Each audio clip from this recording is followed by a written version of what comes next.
Bismillahirrahmanirrahim. Assalamualaikum warahmatullahi wabarakatuh. Ila hadratin Nabil Karim Mustafa Muhammad sallallahu alaihi wasallam wa ila ruhil muslimin wal muslimat wal mu'minin wal mu'minat summa khususan syekhina wa ustazina wa wasilatina wa rasuluhu wa furuhu kullu ajma'in syawalillahi al-fatihah.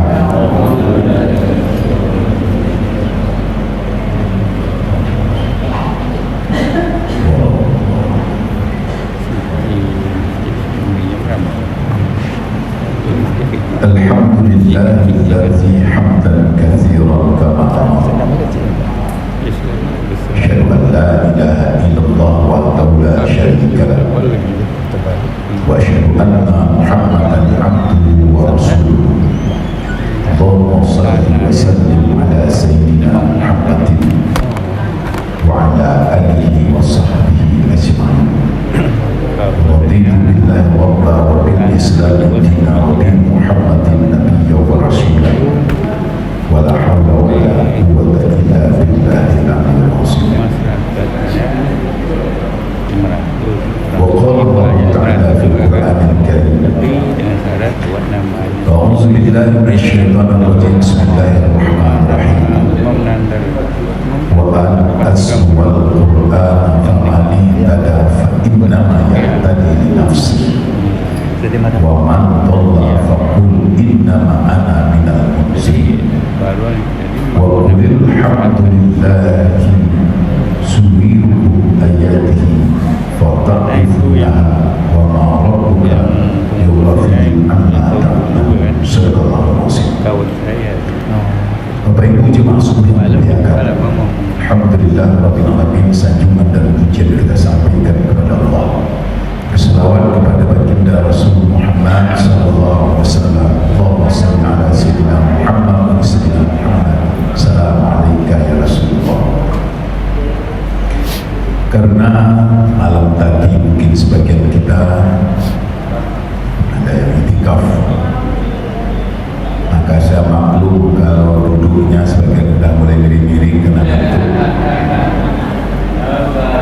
Saya juga tadi di malam dari Masjid Alhamdulillah, dari Masjid Alhamdulillah langsung ke sini. Karena ini untuk Ramadan pertemuan yang terakhir, saya coba membahas setengah jam dan saya ingin juga sedikit bertanya jawab dengan jemaah. Saya kasih berhenti waktu 15 menit. Kalau ada yang bertanya, membantah, membanding, sehingga bertambah lagi dan wawasan. Ini pertemuan terakhir. Maka karena Bapak Ibu sudah berapa kali iktikaf, saya ingin berbagi kajian yang selalu diperdalam orang dalam kajian-kajian khusus, dan saya ingin mengangkat itu dalam kelompok jemaah yang agak umum. Biasanya kajian-kajian seperti ini agak khusus dibahas dalam kelompok-kelompok tasawuf atau disebut dengan kelompok-kelompok tariqah. Bukan berarti kaji itu dibatas-batasi, tidak, tapi memang ada ilmu itu yang patut dikaji secara khusus. Itu bedanya antara mendengar dengan belajar. Maka untuk mengantarkan itu, salah satu yang diperdalam orang dalam ilmu tariqah adalah bagaimana mendudukkan zikir ke dalam jiwa, yang itu dibawa dalam itikaf. Maka itikaf tidak banyak dibahas, walaupun dalam kitab dibahas, tidak banyak dikaji atau diamalkan oleh orang-orang bertariqah, karena di atas itikaf itu ada khalwat. Bapak Ibu pernah dengar khalwat? Khalwat itu memang menyediakan waktu khusus, bukan sejam, 2 jam, berhari, mencari tempat dan suasana untuk mendekatkan diri kepada Allah. Malahan dalam tariqah tertentu di negeri Riau ini saja ada namanya suluk. Suluk itu orangnya saling riyadhah, latihan-latihan yang diajarkan kepada seseorang bagaimana mengasah zikir sempurna rasa kepada Allah. walaupun tidak bersuluk, walaupun tidak berkhalwat lama, hanya itikaf satu malam itu juga luar biasa, tapi tidak ada salahnya saya mengantarkan kajian-kajian itu. Mudah-mudahan Bapak Ibu di sisi agak ngantuk ini nyambung, dan itu tidak masalah juga, nyambung kita kan nilainya A semuanya. Supaya ada pengantar, saya antarkan kitab 3 dengan iya. Pertama bercerita tentang hakikat penciptaan alam, kitabnya Tuhfah Al-Mursalah di Ruhun Nabi Sallallahu Alaihi Wasallam. Yang kedua, bagaimana ulama membantu metodologi zikir, yang salah satunya adalah kitab Tabibul Masyi. Kalau di negeri Riau ini saya jumpa kitab pengarangnya Abdurrahman Syirik Syekh Syafat, kitabnya Amal Ma'rifat, bisa di-download juga. Dan berapa banyak juga berapa kajian khusus dalam kitab Ihya, bagaimana berzikir dan ketentuan berzikir kepada Allah, supaya tidak ada kegalauan karena ada perbedaan pendalaman kajian. Ada juga mungkin sebagian ustaz atau ulama yang tidak sepakat dengan metode zikir. Tapi maaf, untuk mudahnya bagi pemahaman awal, metodologi berzikir itu, metodologi dalam arti terjemahan tariqah itu. Nanti bertanya, begitu nak sahabat mengajarkan? Ya begitu. Ketika kita belajar Quran, membaca Quran, banyak metode yang dizahirkan. Dan itu tidak ada dalam sahabat, tidak ada, malah jangan-jangan dikira di Arab saja tidak ada. Mana contoh? Dulu di angkatan yang hadir ini belum ada metode Iqra. Jadi umurnya, lihat umur, kita belajar alif bata, betul? Alif dia A, alif di bawah I, alif di bawah di depan U, ada mati. Kan nanti kalau sudah garis belajar dengan ansur baru dia baru dia bawah bin, baru dia pun. Dan itu kaji yang suka saya waktu umur 4 tahun. Kalau ngaji alif saya masih galau, supaya sampai alif ba saya setelah itu alif dan d a alif bawah i, mulai a ibu babibu masuk alif nur dan itu rasanya luar biasa, rasa khatam saya waktu itu. Ini sebab buka mata saja. Alif dua di an di bawah indu di depan un alif pun, perasaan sudah kori saya. Nah, itu kan metode saja. Bapak cari ada tak di sana belajar kita? Malahan dipakai, ada lagi alif kasrah A, itu agak lumayan. Tapi Sumatera tidak kenal kasrah fathah doma, yang ada di atas di bawah. Lahir di Riau ini metode hattahiyah dulu zaman saya. Cukup pernah terkenal orang Riau, Pak Hatta, seorang guru, seorang qori juga melahirkan metode di Riau ini. Sempat booming 24 jam bebas buta aksara Quran, metode hattahiyah. Pernah dengar? Cuma ketika itu mulai booming, muncul yang dari Jogja, agak hilang metode hattahiyah. Saya di PGA, zaman PGA dulu pernah belajar metode hattahiyah langsung dari orang, karena sama-sama qori. Dan akhirnya belajar metode Iqra. Akhirnya orang tak tahu alif, yang tahu A. Nah, itu kan metode. Akhirnya tujuannya bukan Iqra-nya, tapi bagaimana orang bisa bagus membaca Quran. Itu metode. Kira-kira tariqah, metode zikir itu seperti itu. Bagaimana menuntun orang awam kita ini sempurna kenal dengan Allah, minimal pandai melafazkannya. Dan itu tidak boleh kita karang-karang sendiri, pasti ada ulama yang menuntunnya.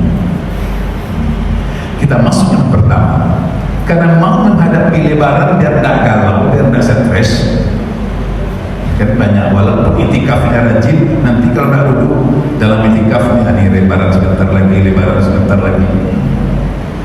Maka saya mulai dalam kitab Tuhfah Al-Mursalah bicara tentang qada dan qadar.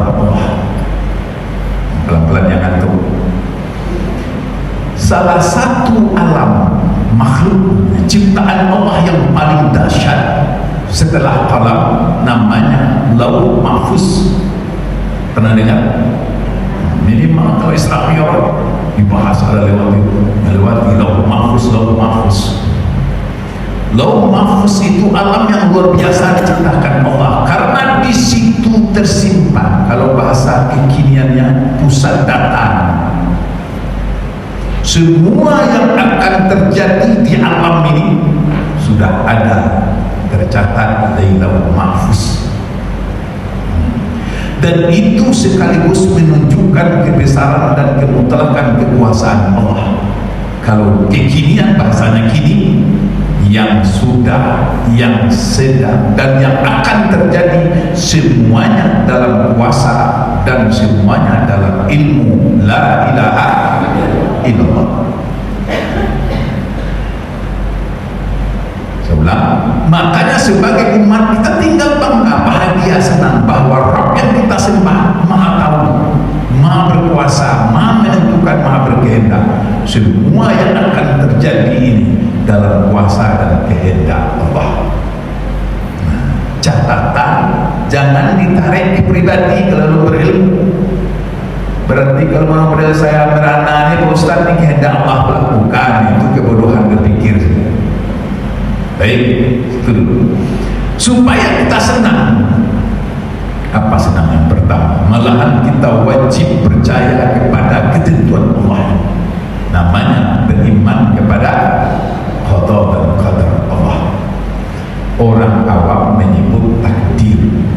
Orang Tangerang Tengah menerjemahkan suratan. Makin kecil dia garis tangan, makanya tengok telapak tangannya. Tapi itu kan bahasa, kita balik kepada bahasa.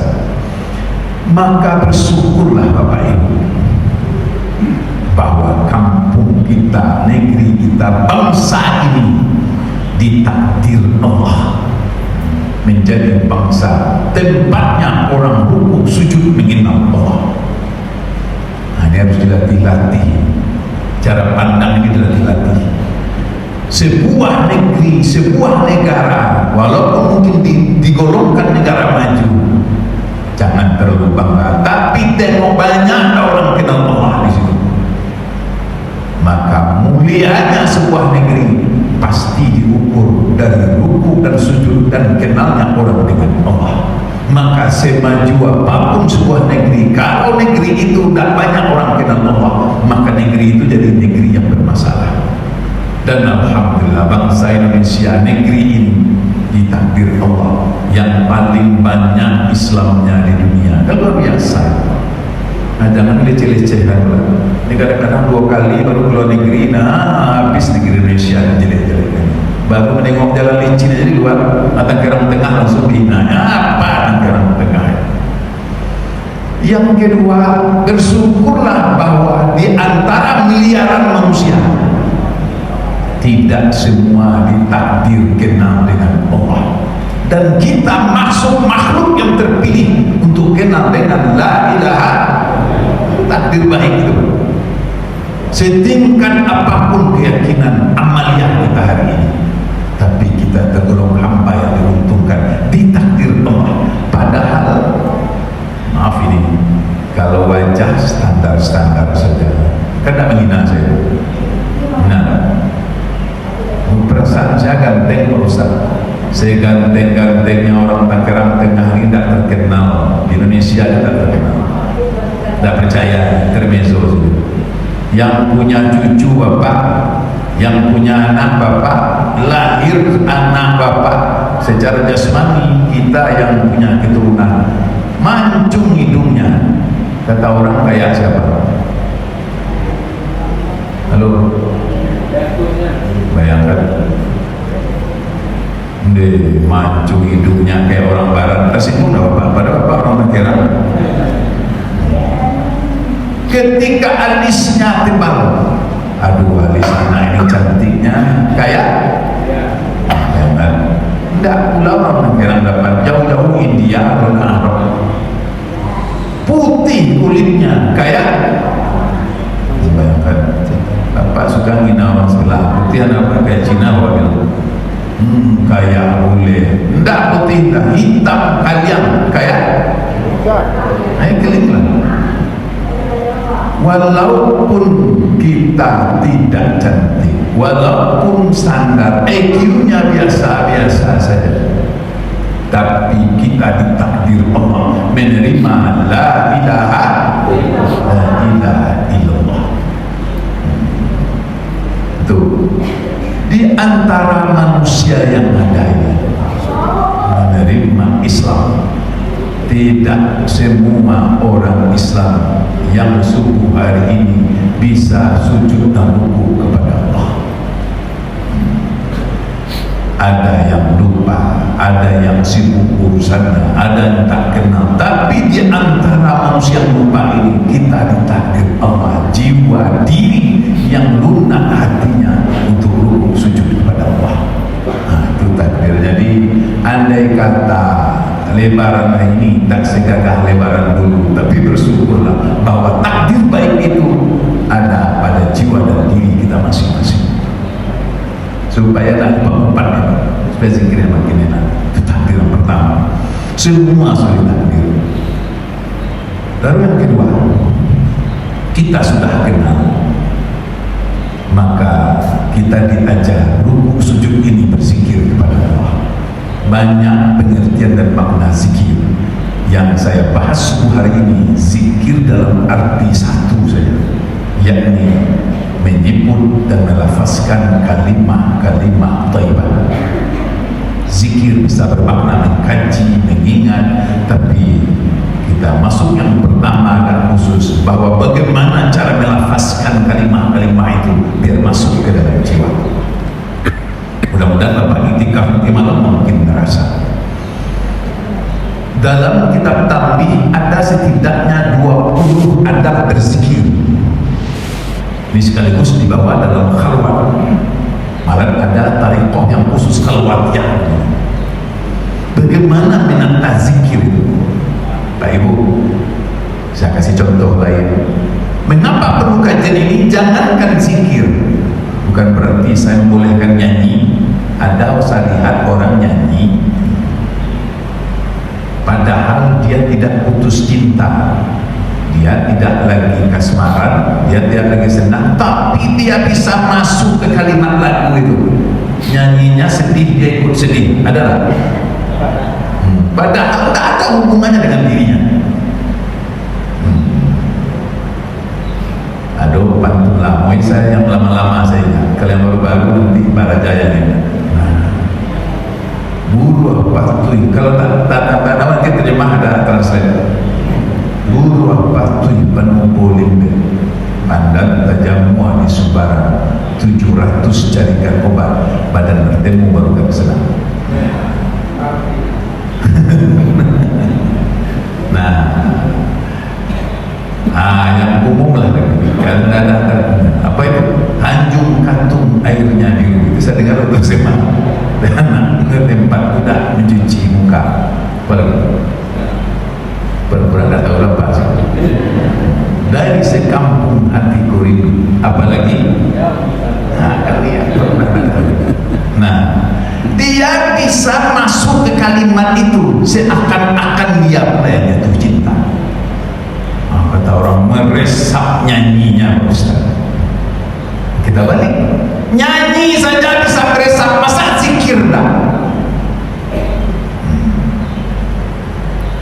Maka untuk meresap zikir ini 20 kita baca pelan-pelan sebisanya saja. Kalau ingat, alhamdulillah. Tak ingat, tak masalah, yang penting saya hafal. Pertama, memang dalam bersuluk, dalam mencari rasa itu perlu suasana. Ulama mengajarkan itu.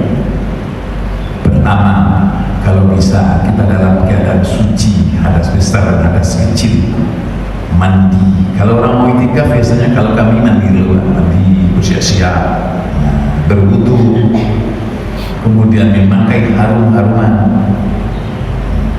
mencari tempat yang suci, suasana yang tenang. Alhamdulillah, ini sudah separuh suluk ini.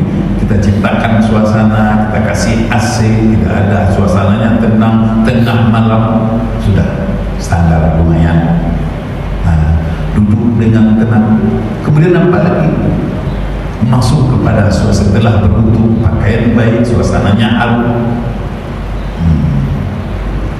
tidak ada yang mengganggu.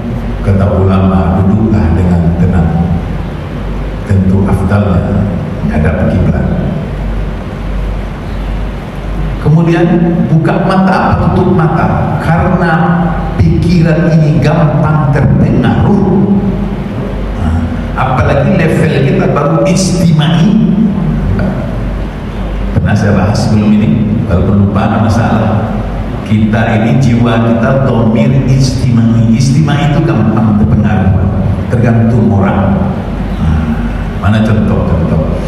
Kalau di masjid rasanya kita sadar sekali. Astaghfirullahaladzim alladzi la ilaha illa huwal hayyul qayyum wa atubu ilaih. Rasanya sadar, karena ada yang magnetnya lewat pintu itu. Binatang saya kemarin jadi gak balik itu, kalau saya karena magnet lain masuk. Maka ada jemaah awak kalau lagi ngaji ini bosan terasa betul, nanti pas pulang, itulah karena kita baru istimai, gampang terpengaruh. Baru sebentar ini nangis, astagfirullah, astagfirullah. Dan ibu ini tidak salah bapak yang kemarin di pentas, karena istimai.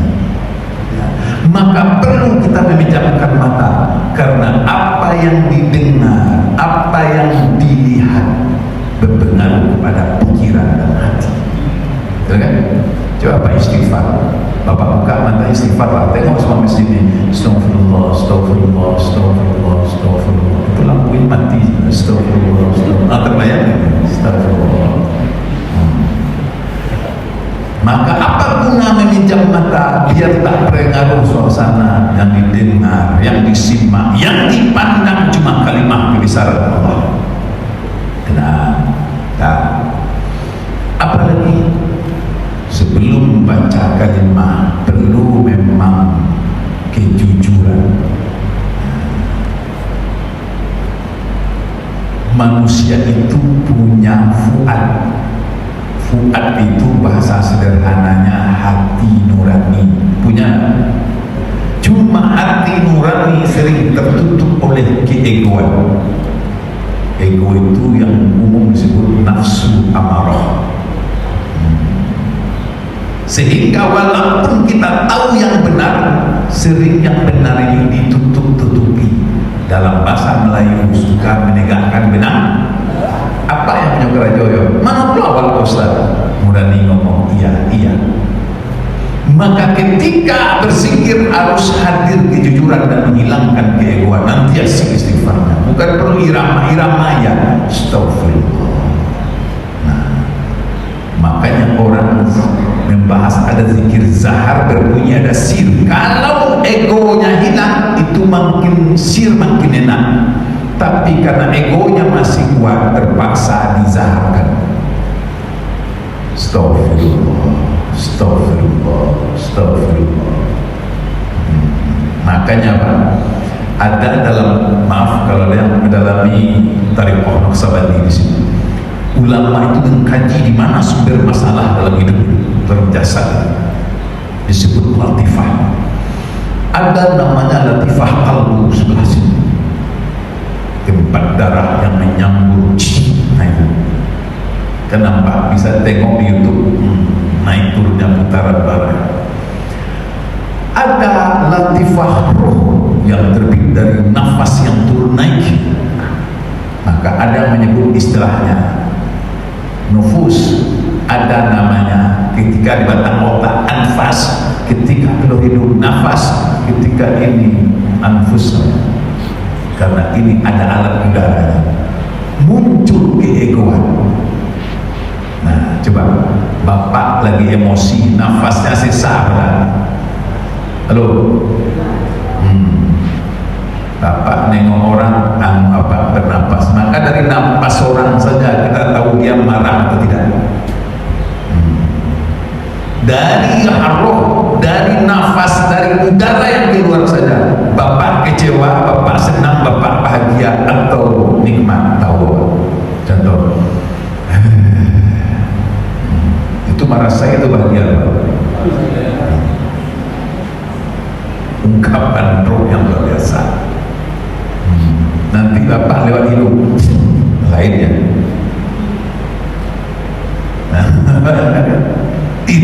komputernya.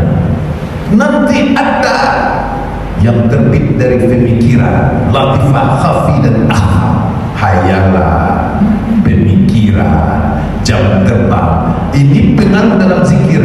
Jauh berjalan, banyak dilihat, lama hidup banyak dirasa. Makanya tantangan dalam berzikir adalah khafi dan akhfa, yaitu hayalan yang dasar. Semua yang pernah Bapak lihat, afdalu zikri fa'lam annahu la ilaha illallah, muncul itu. Apalagi kalau janjian proyek, oh makin kuat munculnya la ilaha illallah, jadi. Nah, apalagi ada keegoan, nafsu yang muncul, maaf, dari sek. Itu yang paling dasar mengganggu lagi. Rusaknya alam ini salah satunya dari situ, yang ganggu hidup. Dan kemudian, nah itu yang dibawa dalam berzikirullah, perlu kejujuran, memandang diri.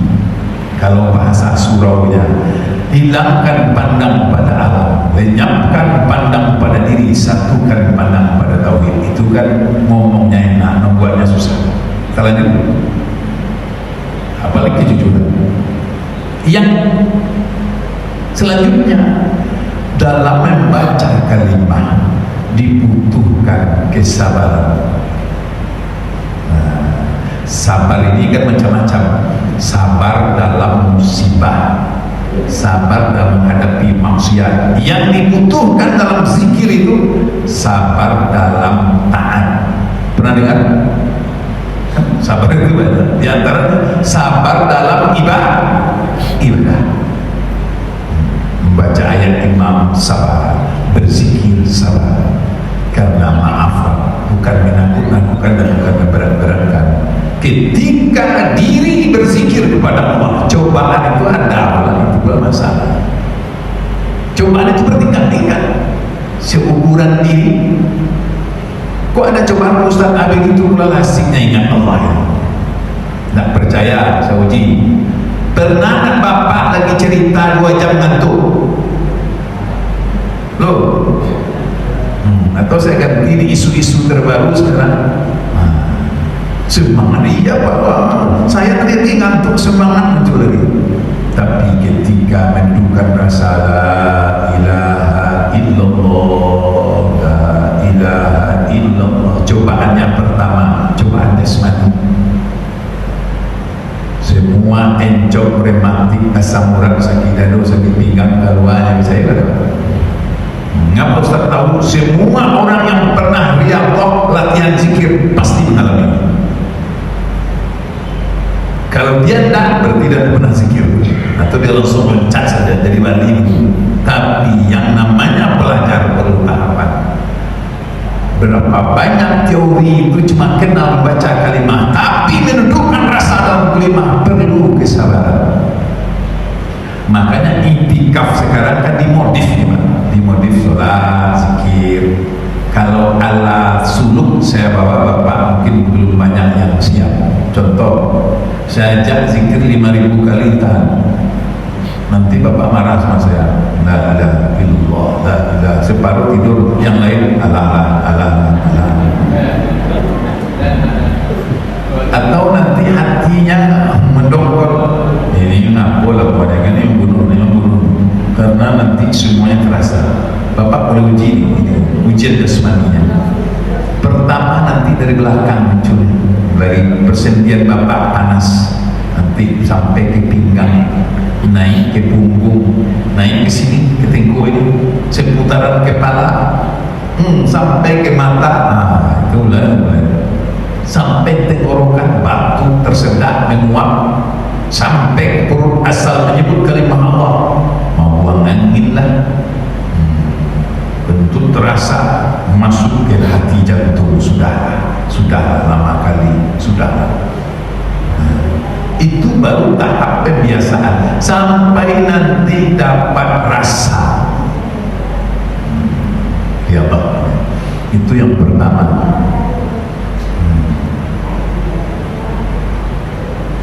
Ada yang selanjutnya dalam kitab Tabibul Masyid memilih kalimat kebetulan untuk pemula, disarankan afdalu zikri fa'lam annahu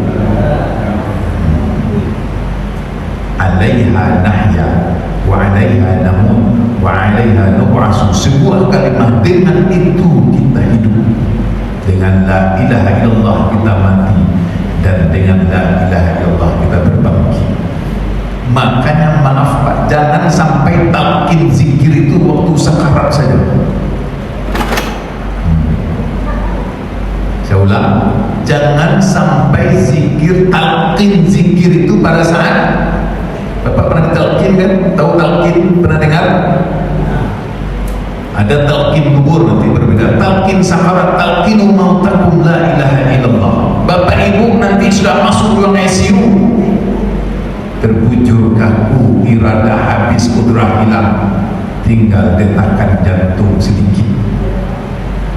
Maka waktu itu ditalqin la ilaha illallah.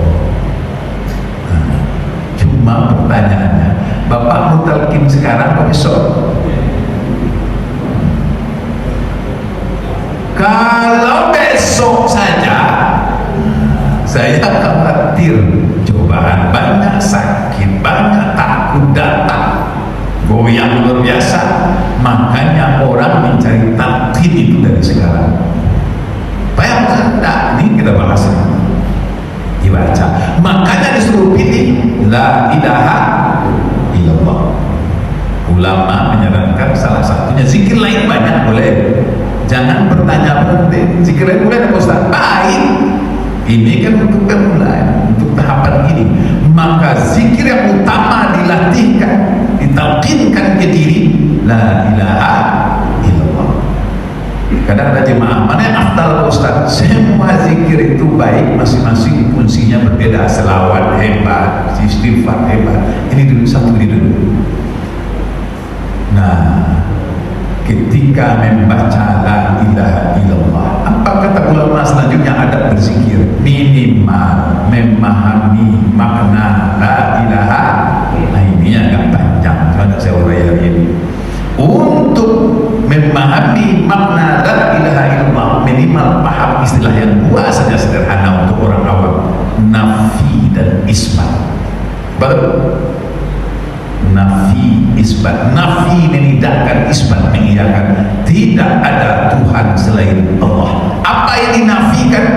Tidak ada yang berkuasa, tidak ada yang berkehendak, tidak ada yang menentukan melainkan Allah. Syaratnya memang mengkaji aqidatul awam, minimal mengulang-ulang sifat 20, baru bisa la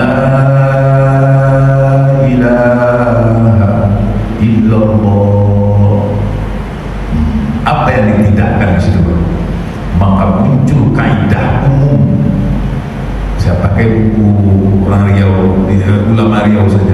Ketika membahas aqidatul awam, ketika mengkaji ilmu hakikat, kaidah yang paling disepakati ulama, man arafa nafsahu faqad arafa rabbah.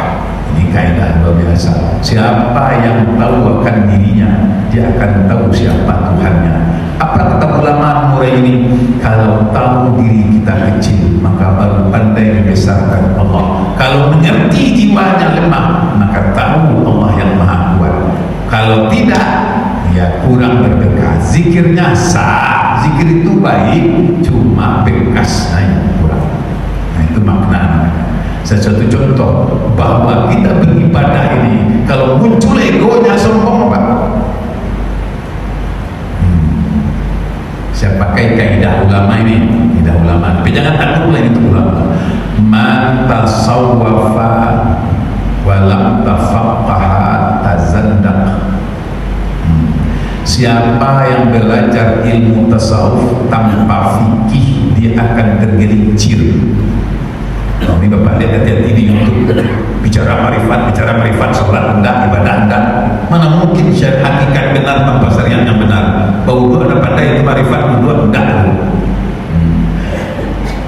Man tafaqqaha, siapa yang belajar fikih tapi tak belajar ilmu qalbu, cenderung pasif, sombong bawahnya. Maka ketika memahami la ilaha illallah, tidak ada yang hebat, tidak ada yang kuasa, tidak ada yang besar, melainkan la ilaha illallah. Satu saja saya ambil, kita buka pertanyaan, bahwa kita bisa duduk bermajelis di sini karena satu rahmat Allah yang ada pada diri manusia. Apa itu? Hayat, hidup. Kalau hidup itu roh itu dicabut, Pak, berhenti ya, Pak, jadi orang. Ayo. Berarti yang duduk ini dengan hayat yang diberikan Allah, dengan kudrah yang dianugerahkan Allah, dengan kehendak yang diberikan Allah, dengan kekuatan yang dikuasakan Allah, kita bisa menyebut Allah. Maka kita beribadah sesungguhnya dari Allah untuk pulang kepada Allah. Tidak ada yang punya awak. Coba sebutkan, mana yang punya awak? Ada. Ketika muncul rasa, ya ada yang punya saya, semuanya milik engkau, diri ini milik engkau, maka hidupku hanya untuk engkau. Ilahi Rabbi anta maksudi wa ridhaka maqlubi wa ma khalaqtul jinna wal insa illa liya'budun. Inna sholati wa nusuki wa mahyaya wa mamati lillahi rabbil alamin. Kita baca, kita buka dialog. Afdalu zikri fa'lam annahu la ilaha illallah, la ilaha illallah, la ilaha illallah. Semoga dengan kalimat ini kita terbiasa, tidak hanya sekarat saja, tapi hidup kita. Allazina yazkurullaha qiyaman wa qu'udan wa 'ala junubihim wa yatafakkaruna fi khalqis samawati wal ardi. Sedang berdiri, duduk, tidur, dan ingat Allah. Dan karena ini yang dibalas, saya mohon maaf karena ini pertemuan terakhir saya janggal. Dan sekali lagi, jangan bertengkar perkara metode berzikir. Karena zikir selesai sholat itu cuma punya sun. Bapak selesai sholat pulang silakan. Mau menyambung zikir baik, cuma bagi diri yang mau melatih. Kalau tidak selesai setelah sholat, kalau tidak di masjid ini, di mana Bapak berzikir? Di rumah. Ragu saya bukan tidak percaya. Di sinilah tempat melatih. Silakan. Ada 10 menit menjelang subuh. Yang bantah boleh, membanding boleh, tanya boleh. Dan yang terakhir, kita masih ngantuk, udah tahu rinanya.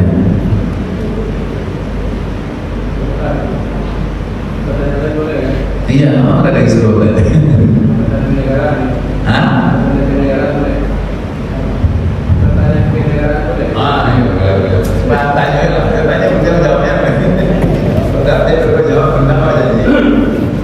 Assalamualaikum warahmatullahi wabarakatuh. Ini pelaksanaan pernyataan Menteri Agama Ustaz. Katanya zakat itu tidak populer. Kalau mau maju jangan zakat. Karena zakat itu adalah Islam Ustaz. Kita tengok dari perbiaran. Ulama berkata berbeda dengan Menteri Agama. Makanya pandangan yang Ustaz berpikir ini. Dapat.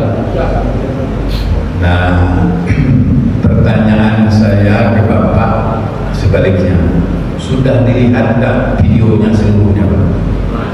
Nah, itu satu. Nah, bicara agama, bicara informasi, tolong tengok video lengkapnya. Nanti akan berbeda. Yang kedua, tengok penjelasan klarifikasinya, ya, supaya kita sama umat ini tidak langsung karena beliau juga video lengkapnya sudah dibahas kemarin, video lengkap. Kadang kita nengok potongan langsung cetuk ke bagian cetuk lengkap. Tengok video lengkapnya, tengok pula klarifikasi dan sekaligus mohon maafnya. Sebetulnya masalah sudah selesai. Kalau hakikat bahasanya. Jangan salah dengar nih Bapak, nanti kalau pro menteri intro ini bahasanya begini. Mungkin setelah beliau klarifikasi clear, karena memang dalam Islam itu tidak hanya zakat. Kalau zakat memang terlalu miskin umat Islam ini. Maka tempat mengeluarkan harta itu bukan hanya zakat. Zakat itu masih tahu jumlahnya sedikit. Maka ada hal-hal lain dalam Islam ini tempat mengeluarkan harta. Ada infak, ada wakaf, ada sedekah, ada hadiah, ada hibah dan segala macamnya. Tidak hanya zakat. Nah, beliau sudah mengklarifikasi itu. Kalau hanya zakat, memang agak pelit orang Islam ini, memang kewajiban. Kalau zakat saya andalkan tak jadi wirid subuh ini, dan memang hidupnya ini dengan sedekah, infak, wakaf. Nah, seperti itu. Jadi Bapak Ibu juga kalau nonton video orang ini cari tengok lengkap. Yang kedua, nah itu sudah diklarifikasi beliau sendiri karena sudah minta maaf. Barang Allah selesai dan sendiri masalah karena ada clear. Karena ada 25 tempat harta itu tempat disalurkan. Gitu Pak. Halo. Ya. Salam.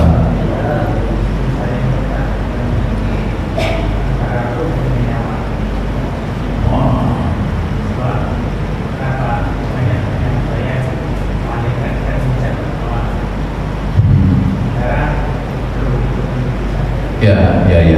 Baik Pak, izin ambo tanya, kampung di mana? Mana ada orang bukan baru Pak?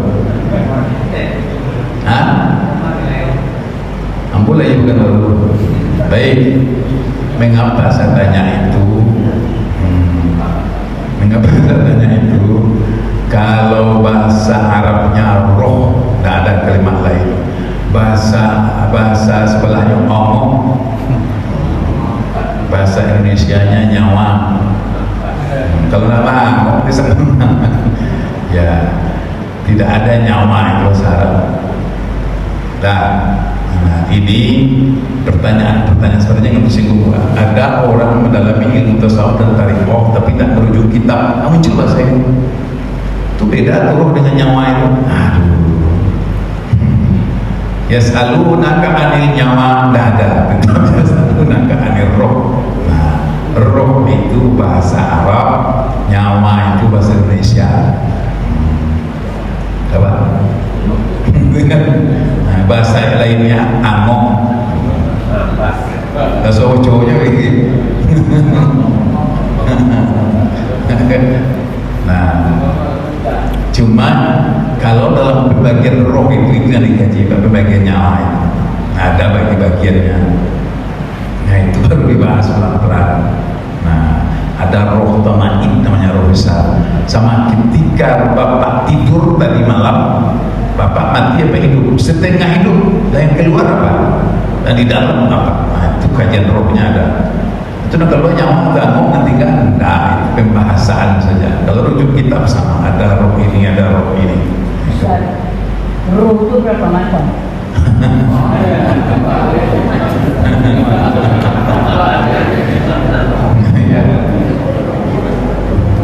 Nah, baik.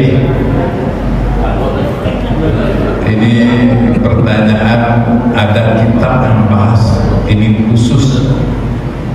Ibnu Qayyim membahas tentang roh. Untuk jawaban subuh hari ini berangkat dari ayat yas'alunaka 'anir ruh qul min amri rabbi wa ma utitu min ilmi illa qalil.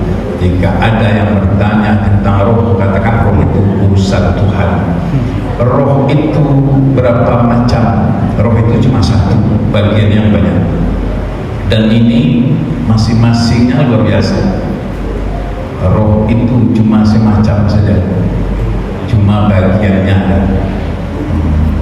Sama dengan nafsu. Nafsu itu satu, cabangnya yang banyak. Orang itu seorang parangainya banyak, ada seorang. Kalau membahas itu nanti ada kajiannya. Itu Bapak kisah. Tapi ada namanya Rasulullah, Abu Muhammad, Abu Ibrahim. Benar dong. Baik. Itu sebentar, makanya harus diurai. Izin 5 menit. Tadi memang kita membahas tentang itu betul yang saya bahas. Bukan saya tak pandai jawab, cuma memang pelan-pelan. Allah Muhammad. Nah, ini istilah Muhammad pun belum didudukan, apalagi ini orang awam. Karena mana yang Muhammad Rasulullah, mana yang kaji dalam umur Muhammad Nur atau Nur Muhammad. Untuk menjawab itu supaya jangan berbeda, karena disinilah tersimpangnya sebagian orang tasawuf karena merasa dirinya sama dengan Allah. Nah, kalau ada jumpa di YouTube, kita ini zahir tajalliyatnya Allah. Mulai dari mana? Mengapa disuruh membahas sifat 20 dulu, mengkaji akidah, termasuk menjawab yang tadi. Contoh sederhana. Berbedakah Allah dengan Muhammad? Pasti. Tapi dalam kajian wujud, coba dengar. Sifat Allah yang pertama, Allah bersifat wujudnya, jadi rekamnya ini. Kalau orang awam nanti makin masalah. Apa itu wujud? Ada. Membahas yang ada ini saja pelan-pelan. Dia bisa mudah, bisa sangat sulit. Allah itu ada. Apa tanda Allah itu ada? Ada yang diadakan. Sama ada Allah yang diadakan? Tidak. Satu khalik, satu makhluk. Sama ada Allah beda. Karena satu yang punya roh, satu yang dikasih roh. Itu saja sudah berbeda. Kalau sempat tersamakan berbahaya. Coba bahasa filsafat. Ketika menemukan Allah itu wujud, Allah sudah ada sebelum segala sesuatu itu ada, maka waktu itu disebut ahadiyah. Qul huwallahu ahad. Memang lo SKS dia apa-apa. Nanti siapa yang diciptakan awal itu jangan buka di sini, karena nanti bikin masalah. Cuma kajian sifat 20 bisa. Maka Allah itu ada sebelum segala sesuatu itu ada.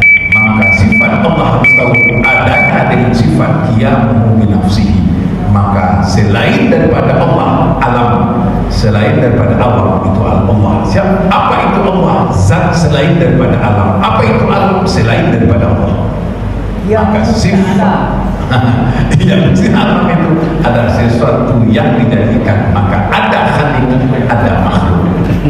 Kalau Bapak mau merenung nanti saya kasih kitab, cuma kalau tidak berguru nggak bisa. Bahasanya begini, kalau pakai bahasa falsafah Pak bingung. Coba ini contoh wujud saja.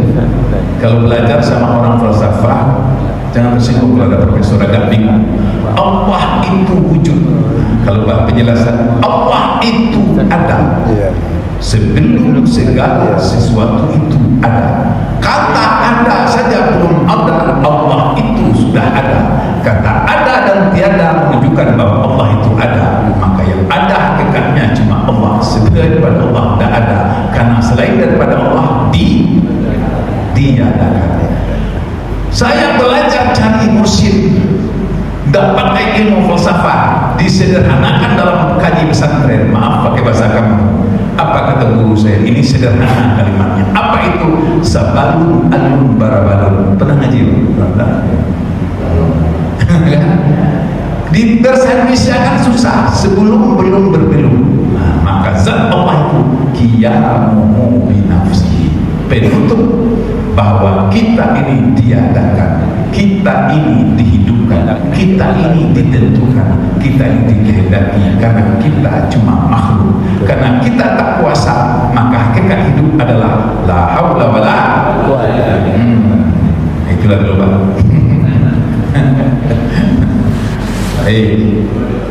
Demikian.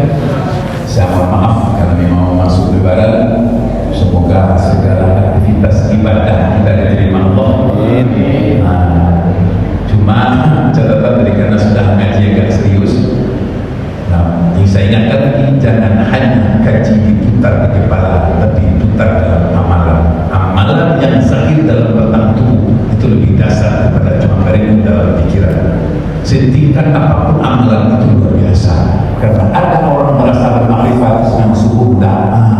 galau ya. Ulah putih maripat Ustaz nak solat, ini memang putus itu tuh, hanya menyambung. Tapi selevel apapun ibadah kita, ini wujud nyata bahwa rahmat Allah ada pada diri kita sudah berhubung sujud kepada Allah. Amin.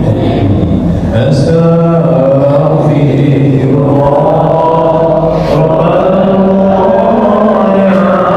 Astaghfirullah.